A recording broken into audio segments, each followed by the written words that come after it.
Hi everyone and welcome back. Today in this video I'll be discussing another question paper of biochemistry, that is 2019-2020 question paper, and this is a really short paper because it has just 13 questions and we will be dealing all of them in this video. और ये question paper जो है वो पुराना nits में जो question paper biochemistry के जो क्वेश्चंस आते हैं वो हैं जो कि 2019-20 में आए थे, हम उनको सॉल्व करेंगे। तो बिना टाइम वेस्ट करे लेट्स गेट स्टार्टेड। एंड अगर आप नए हैं मेरे चैनल पे तो एक चीज़ मैं बताना चाहूँगी कि मैं पहले वीडियोस बना चुकी हूँ बायोकेमिस्ट्री की, जिसमें कि और कुछ पुराने क्वेश्चन पेपर्स वगैरह सब चीज़ें हैं, और आगे फर्दर वीडियोस में मैं 2-3 क्वेश्चन पेपर और डालूंगी, उसके बाद फिर मैं चैप्टर वाइज एमसीक्यूज भी डालूंगी। So let's get started. Biochemistry का ये 2019-20 का पहला क्वेश्चन है कि all of the following amino acids have basic side chains except. किस अमाइनो एसिड में बेसिक साइड चेन नहीं है? साइड चेन वो भी कौन सी? बेसिक। तो उसके लिए आपको एक टेबल पता होना चाहिए। इसके आंसर्स में देखें तो ये टेबल है, ये बहुत इंपॉर्टेंट टेबल है, ये आपको सबको पता होना चाहिए। जो लोग नोट्स वगैरह पढ़ते हैं उनको पता होगा, क्योंकि नोट्स में भी लिखाया जाता है कि अगर आप अमाइनो एसिड्स की क्लासिफिकेशन करें based on structure of side chain के हिसाब से तो कैसा रहेगा। तो ये काफ़ी सारी साइड चेन्स हैं कि अगर साइड चेन एलिफेटिक है, ब्रांच है, हाइड्रोक्सिल ग्रुप्स हैं उसमें, या फिर सल्फर एटम्स हैं, एसिडिक ग्रुप है, बेसिक ग्रुप है, तो उसके हिसाब से बहुत सारी क्लासिफिकेशन हुई हुई है। पहला है एलिफेटिक साइड चेन्स। ठीक है, एलिफेटिक साइड चेन्स हैं, उसमें glycine, alanine, valine, leucine, isoleucine. लेकिन एक चीज बता दूं, जो वैलिन, ल्यूसिन और आइसोल्यूसिन है, दैट इज VLL, ये तीनों ब्रांच अमाइनो एसिड्स होते हैं। और जो हमारा ग्लाइसिन और एलानिन है, it is the simplest amino acid. इसमें से ग्लाइसिन सबसे सिंपलेस्ट अमाइनो एसिड है, जिसमें कि 2 H ग्रुप हैं, एक CH3 ग्रुप है और एक NH2 ग्रुप है। सॉरी, COH ग्रुप है और एक NH2 ग्रुप है। That is really simplest of all the amino acids। बाकी एलानिन थोड़ा कॉम्प्लेक्स है इसमें, और वैलिन, ल्यूसिन, आइसोल्यूसिन तो ब्रांच्ड है। हाइड्रोक्सिल ग्रुप किस में आपको देखने को मिलता है? Serine, threonine and tyrosine. Serine, threonine and tyrosine जो है वो उसमें हमें हाइड्रोक्सिल ग्रुप्स देखने को मिलते हैं साइड चेन्स में। आप इसको कैसे याद रख सकते हैं? सेरिन हो गया, जैसे कि सीरी हो गई, जैसे एलेक्सा होता है सीरी भी होती है, एक थ्रियोनिन हो गया और एक टायरोसिन टायर हो गया, और एक थ्रियोनिन मतलब 3 आप लिख सकते हो, 3 सीरी टायर, मतलब सीरी ने 3 टायर मंगवाए, मतलब बोला। तो आप इस हिसाब से याद कर सकते हैं हाइड्रोक्सिल ग्रुप के। फिर सल्फर ग्रुप में सिर्फ 2 हैं, सिस्टीन एंड मिथ्योनिन। SM आप CM से याद रख सकते हैं, CM होता है सल्फर, तो CM is cysteine and methionine. Acidic groups हमेशा एसिड होगा उनके नाम में, जैसे कि एस्पार्टिक एसिड, ग्लूटामिक एसिड। और बेसिक ग्रुप्स में हमेशा क्या होगा? बेसिक में आपको आर्जिनिन, लाइसिन और हिस्टिडीन आपको याद रखना है, क्योंकि ये बहुत इंपॉर्टेंट है। और यही चीज उसने पूछी हुई है कि बेसिक वाले बताओ। तो बेसिक ग्रुप जब आ जाता है तो उसमें आर्जिनिन, लाइसिन और हिस्टिडीन बनता है। आर्जिनिन, लाइनिन और हिस्टिडीन बनता है, लाइसिन और हिस्टिडीन। एरोमेटिक अगर हम बात करें, बहुत इंपॉर्टेंट है, बहुत ज्यादा इंपॉर्टेंट है एरोमेटिक वाले। तो उसमें फिनाइल एलानिन और टायरोसिन आता है। टायरोसिन पहले भी ऊपर था जिसमें हाइड्रोक्सिल ग्रुप से, टायरोसिन एक एरोमेटिक रिंग में भी आता है। हीट्रोसाइक्लिक रिंग्स की अगर हम बात करें, जिसमें हीट्रोसाइक्लिक में काफी सारी और चीजें भी होती हैं रिंग्स में, उसमें हिस्टिडीन भी आता है जो कि बेसिक ग्रुप वाला था, वो हिस्टिडीन आता है, प्रोलीन आता है और ट्रिप्टोफैन आता है। ठीक है, ये 4 चीजें आती हैं। ट्रिप्टोफैन हाइड्रोसाइक्लिक ग्रुप्स होते हैं और टायरोसिन एरोमेटिक ग्रुप्स होते हैं। तो ये आपको पता होना चाहिए, बहुत इंपॉर्टेंट है ये। नेक्स्ट क्वेश्चन पे अगर हम चलें तो फर्स्ट वाले का आंसर क्या था? which of the following amino acids have basis except histidine, arginine. Histidine, arginine और लाइसिन जो है आपका ये नहीं है, तो इसलिए इसका आंसर जो है सिस्टीन है। ठीक है, सिस्टीन में बेसिक नहीं होता। Next is product which is incorporated in gluconeogenesis. Gluconeogenesis क्या होता है? पहली बार glucose formation from non carbohydrate precursors. Examples कौन कौन से हैं? जैसे कि लैक्टेट हो गया, ग्लूकोजेनिक अमाइनो एसिड हो गया, ग्लिसरोल हो गया और प्रोपेनॉइल कोएंजाइम है। इन सबसे ग्लूकोज बन सकता है। तो आपको बताना है कि क्या क्या इनकॉर्पोरेट होता है? तो इनमें से सब में से सिर्फ आंसर बी जो है इसका आंसर है, प्रोपेनॉइल कोएंजाइम में, क्योंकि ये यूज किया जाता है ग्लूकोज बनाने के लिए। आप देख सकते हो यहाँ पे एक्सप्लेनेशन में क्या लिखा हुआ है कि gluconeogenesis process by which glucose molecules produce from non carbonated precursors and these include lactate, glucogenic acid, glucogenic amino acid, glycerol and propanoyl coenzyme derived from odd chain. तो ये चारों नाम आपको याद रखने हैं जिनसे ग्लूकोज बनेगा। Next, coming to the question number 3, at vitamins related to coenzyme में, अब कोएंजाइम ए है उसके साथ कौन कौन से विटामिन जुड़े होते हैं? आपको विटामिन बताना है कि कोएंजाइम ए के साथ कौन कौन से विटामिन जुड़े होते हैं सबसे पहले। और कोएंजाइम ए में जो ए होता है उसका मतलब क्या होता है? उसका मतलब होता है असाइलेशन। ठीक है, आंसर की अगर हम बात करें तो इसमें pantothenic acid option number D आएगा। बाकी एक बार इसकी एक्सप्लेनेशन देख लेते हैं। Coenzyme is important component of fatty acid synthesis complex. अगर आपको फैटी एसिड्स बनवाना है तो कोएंजाइम ए उसमें बहुत इंपॉर्टेंट रोल प्ले करता है। कोएंजाइम ए जो होता है वो कॉम्प्लेक्स मॉलिक्यूल होता है। इसके अंदर होता क्या क्या है? कोएंजाइम ए के अंदर कुछ विटामिन होते हैं, वो वाले विटामिन बी क्लास के विटामिन होते हैं, प्लस इसमें एक पैंटोथेनिक एसिड होता है और इसमें एक बीटा मरकैप्टा इथेनॉल अमाइन होता है, इथेनॉल अमाइन। ये तीनों चीजें मिलकर के कोएंजाइम ए बनाते हैं।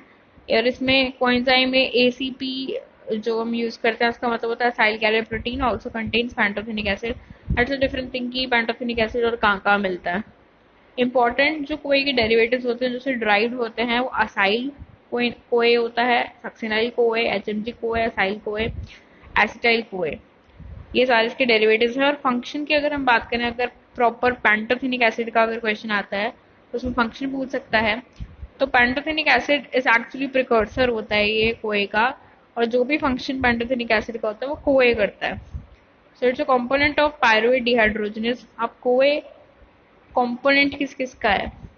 पायरुवेट डिहाइड्रोजनेज का, अल्फा कीटोग्लूटरेट डिहाइड्रोजनेज का, थायोकाइनेज का, इनका कोए जो है कंपोनेंट होता है। And besides the various functions of through CoA, pantothenic acid itself is a component of fatty acid complex, fatty acid synthase complex and is an ordinate formation of fatty acids. तो pantothenic acid पहली बात precursor होता है कोए का। दूसरी चीज pantothenic acid से फैटी एसिड्स बनते हैं, तो बहुत ज्यादा मेन इंपॉर्टेंट कंपोनेंट होता है उसका।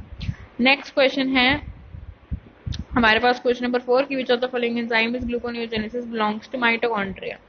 ग्लूकोनियोजेनेसिस वही चीज glucose formation from non carbohydrate sources जैसे कि lactate, glucogenic acid, glycerol and propanyl CoA. अब इनमें से कौन से एंजाइम्स क्या क्या चीजें माइटोकॉन्ड्रिया में होती है? तो अगर हम बात करें वापस से ग्लूकोज फॉर्मेशन की, तो उसका पहला स्टेप होता है वो माइटोकॉन्ड्रिया में ही परफॉर्म होता है, जिससे कि पायरुवेट से ऑक्सैलो एसीटेट बनाया जाता है। और ऑक्सैलो एसिटिक एसिड बनाने के लिए वहां पे पायरुवेट कार्बोक्सिलेज का काम होता है, बिकॉज डी कार्बोक्सिलेशन प्रोसेस होती है। तो इसलिए वहां पे जो पायरुवेट कार्बोक्सिलेज है सिर्फ वही माइटोकॉन्ड्रिया में मिलता है, बाकी सारी चीजें हमें साइटोसोल में देखने को मिलती हैं। आप देख सकते हो ये एक्सप्लेनेशन कि gluconeogenesis occur mainly in cytosol, although some precursors produced in mitochondria. Gluconeogenesis begins in mitochondria with the formation of oxaloacetate by carboxylation of pyruvate, and this reaction requires one molecule of ATP and is catalyzed by pyruvate carboxylase. एक ATP की जरूरत पड़ती है और pyruvate carboxylase enzyme की जरूरत पड़ती है। ये एंजाइम जो है वो कौन स्टिमुलेट करता है? एसिटाइल कोए इसको स्टिमुलेट करता है। तो इस हिसाब से कोए जो है वो स्टिमुलेट करता है यहाँ पे माइटोकॉन्ड्रिया में एंजाइम्स को। फिर क्वेश्चन नंबर 5 की अगर हम बात करें तो यहाँ पे पूछा है कि कोए प्रिकर्सर इज, कोए का प्रिकर्सर कौन है? मैंने आपको पहले बताया था pantothenic acid. It's the same question, तो इसका आंसर है सी। क्वेश्चन नंबर 6 की अगर हम बात करें तो enzyme needed in first step of energy investment. सबसे पहली बात एनर्जी इन्वेस्टमेंट वर्ड यहाँ पे यूज किया गया है। इसका मतलब ये होता है ग्लूकोज को तोड़ना। ग्लूकोज को तोड़ तोड़ के जो एनर्जी उसमें से निकल रही है उस एनर्जी को हम स्टोर कर रहे हैं, that is energy investment process. तो एनर्जी यूज निकाल लेना, तो निकालने के लिए तोड़ना पड़ेगा। तो वो जो स्टेप्स होते हैं वो सारे एनर्जी इन्वेस्टमेंट के स्टेप्स होते हैं। उसमें पहला स्टेप जो होता है वो ग्लूकोकाइनेज का स्टेप होता है। आपने ग्लाइकोलाइसिस की साइकिल पढ़ी होगी, उसमें पहला जो एंजाइम होता है वो ग्लूकोकाइनेज या हेक्सोकाइनेज होता है। देख सकते हैं question number 6, glucokinase catalyzes the first step of glycolysis and is a part of energy investment phase and uses energy. It is present in the liver. ये जो पहला स्टेप है ग्लूकोकाइनेज का, इसमें एक एटीपी की जरूरत भी पड़ती है। ठीक है, ये जो चीज है ये सब लिवर में हो रही है and catalyses the phosphorylation of only glucose. और ग्लूकोकाइनेज का बहुत ज्यादा हाई केएम होता है ग्लूकोज के प्रति, that is 90 millimole and is not inhibited by glucose 6 phosphatase. ठीक है, लैक्टेट डिहाइड्रोजनेज जैसे कि ऑप्शन दे रखा है, लैक्टेट डिहाइड्रोजनेज का क्या काम होता है, वो एनडीएच कंज्यूम करता है। और पायरुवेट काइनेज और फॉस्फोग्लिसरॉल काइनेज क्वेश्चन में दिए हुए हैं, ये दोनों तो सबस्ट्रेट लेवल फॉस्फोरिलेशन के एग्जांपल्स हैं ग्लाइकोलिसिस के। ठीक है, तो सारे ऑप्शंस यहाँ पे बता दिए गए हैं। Now let's go to question number 7। Question number 7 क्या है कि which of the following vitamins increases surface keratinization. ठीक है, सरफेस की जो यहाँ पे बात आती है, सरफेस कैरेटनाइजेशन की जहाँ पे बात आती है, वहां पे आता है विटामिन ए। तो सरफेस की अगर कैरेटनाइजेशन बढ़ानी है तो विटामिन ए का काम होता है वहां पे। अब विटामिन ए किस फॉर्म में होता है, जो रेटिनॉइड्स होते हैं, the retinoids are often used to include the natural and synthetic forms of vitamin A. Retinoids जो होते हैं उसमें विटामिन ए मिलता है, तो नेचुरल सिंथेटिक दोनों फॉर्म में हो सकता है। अब रेटिनॉइड्स के एग्जांपल है retinol, retinal, retinoic acid and are regarded as vitamin of vitamin A. अगर हम डेफिशिएंसी की बात करें विटामिन ए की, तो उससे 3 चीजों पे फर्क पड़ता है। ग्रोथ पे फर्क पड़ता है, ग्रोथ रिटार्डेशन होती है due to impairment in skeletal formation. दूसरी चीज रिप्रोडक्शन में प्रॉब्लम हो सकती है कि जो जर्माइनल एपिथेलियम होती है उसकी डीजनरेशन हो सकती है। और स्किन और एपिथेलियल सेल्स पे फर्क पड़ता है, जिसमें कि स्किन रफ हो जाती है, ड्राई हो जाती है। और keratinization of epithelial cells of gastrointestinal tract, urinary tract and respiratory tract is noticed and this leads to increase bacterial infection. जो भी हमारे मेन ऑर्गन सिस्टम है, जैसे कि यूरिनरी सिस्टम है, गैस्ट्रोइंटेस्टाइनल सिस्टम है, रेस्पिरेटरी सिस्टम है, उन सब की जो लाइनिंग है वो कैरेटनाइज्ड हो जाएगी, खराब हो जाएगी, जिससे कि बैक्टीरियल इन्फेक्शन बढ़ सकता है। तो ये विटामिन ए की डेफिशिएंसी के सिम्टम्स हैं। Now let's talk about question number 8। What is PICA? PICA क्या होता है? अगर इसका आंसर देखें तो यहाँ पे लिखा हुआ है कि पीआईसी साइकोलॉजिकल डिसऑर्डर होता है which is characterised by appetite for substances that are largely non nutritive. ऐसे चीजें जो नॉन न्यूट्रिटिव होती हैं उनकी भूख लगती है, जैसे कि बाल हो गए, पेपर हो गया, ड्राई वॉल हो गई, पेंट हो गया, शार्प ऑब्जेक्ट हो गए, मिट्टी हो गई, चौक हो गया। तो जो बच्चे ऐसी चीजें खाते हैं उनको एक साइकोलॉजिकल डिसऑर्डर भी हो सकता है। और this is often due to iron deficiency और may be due to with और विदाउट एनीमिया। मतलब ऐसे लोग आयरन डेफिशिएंसी के शिकार हो सकते हैं, उनमें अनीमिया हो सकता है। तो एग्जैक्ट ईटियोलॉजी में नहीं पता, but significant associated with iron deficiency. When associated with iron deficiency it is believed to be as a effect and there is no way to prevent it. Just correct your iron deficiency symptoms. Next is question number 9 that histones are rich in। अब histones जो question है वो DNA type related है, तो इसको हम यहाँ पे देखते हैं। Question number 9, histones are water soluble but are non coagulated by heat. ठीक है, histones are simple proteins containing usually high concentration of basic amino acids. होते क्या है, ये अमाइनो एसिड्स होते हैं।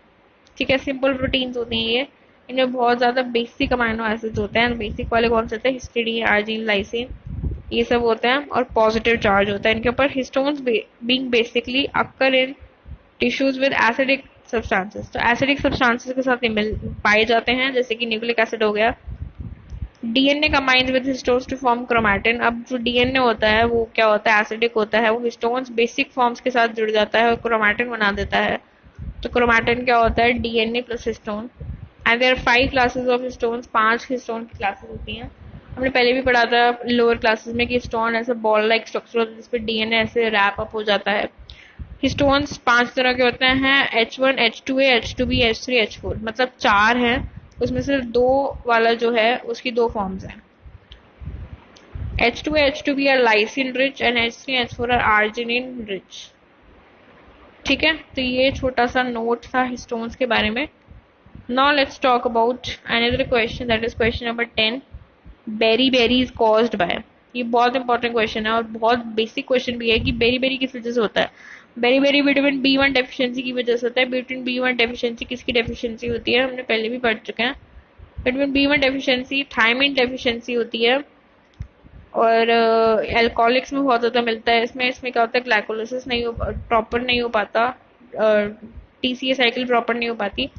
और इसमें क्या होता है कि there are two types of disease. बेरी दो तरह का हो सकता है, वेट हो सकता है, ड्राई हो सकता है। वेट वाला अफेक्ट करता है हार्ट और सर्कुलेटरी सिस्टम को, ठीक है। और बेरी ड्राई वाला जो होता है वो नर्व्स मसल्स इन सबको अफेक्ट करता है। जो बेरी होते हैं वो लाइफ थ्रेटनिंग भी हो सकता है अगर आप उसको ट्रीट ना करें, ठीक है। ये छोटी सी चीज की बेरी विटामिन B1 रिलेटेड और बहुत सारे लोगों को पता नहीं होता कि बेरी थायमिन डेफिशिएंसी की वजह से होता है। Next question is question number 11, true about carbohydrates. यहाँ पे आपको कार्बोहाइड्रेट्स के बारे में बताना है कि क्या चीज ट्रू है क्या चीज फॉल्स है। क्वेश्चन नंबर 11 अगर आप देखें तो इसमें बता रखा है कि both lactose and mannose are disaccharides. Lactose और मैनोज माल्टोज डाइसेक्राइड्स होते हैं, ये बात ठीक है। Pyruvate can be converted to glucose by process of gluconeogenesis. ये तो मैं पता है कि पायरुवेट से जब ग्लूकोज बनता है, ग्लूकोज फॉर्मेशन जब होती है उल्टी, तो उसको हम ग्लूकोनियोजेनेसिस कहते हैं। ग्लूकोनियोजेनेसिस रेसिप्रोकल ऑफ ग्लाइकोलाइसिस होता है। In terms of energy values fat की 9 कैलोरी होती है, कार्बोहाइड्रेट की 4 होती है और प्रोटीन की भी 4 कैलोरी केजी होती है। Sucrose is the only non reducing sugar.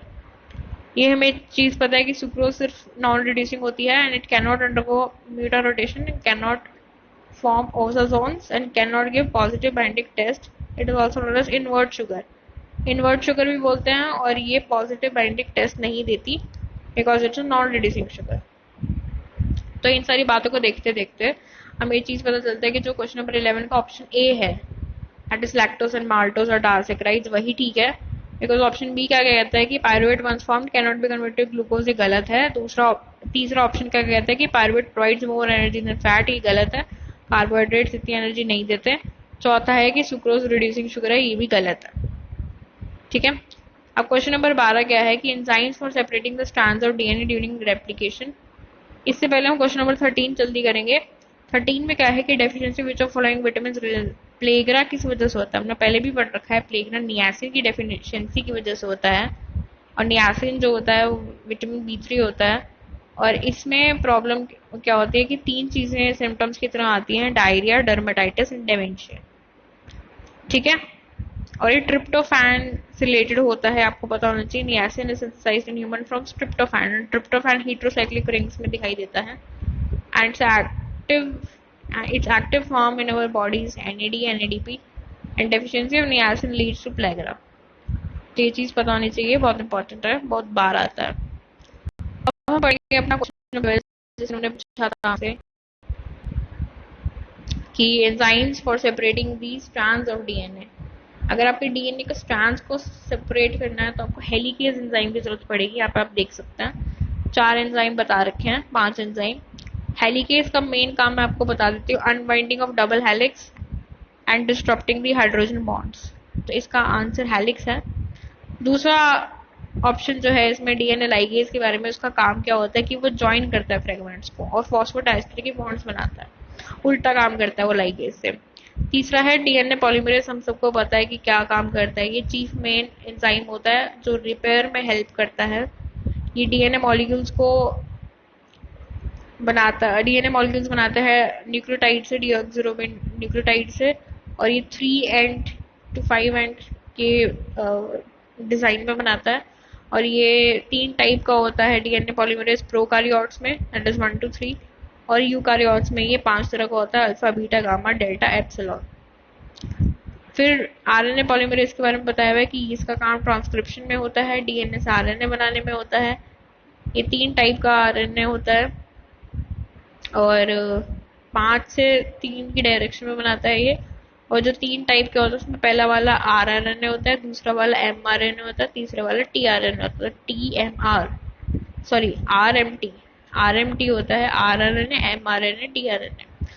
फिर एक्सट्रैक्शन एंडोन्यूक्लियस के बारे में बता रखा है कि क्या काम करते हैं। ये एक तरह की मॉलिक्यूलर सीजर्स होती हैं जो कि डीएनए को डिफरेंट पोजीशंस पे कट कर सकती हैं, स्पेसिफिक साइट्स पे कट कर सकती हैं, और उनका रिकॉम्बिनेंट डीएनए टेक्नोलॉजी में काफ़ी ज़्यादा काम है। इसका एग्जाम्पल है EcoRI और HIND-3। ठीक है, ये छोटे अलग फ्रेगमेंट्स को कट करके दूसरे के साथ जोड़ देते हैं, तो ये काम है restriction endonuclease का। So with this, I have completed this question paper, and in the next video, I'll be discussing the another question paper. So if you like this video, you can do subscribe my channel. Thank you.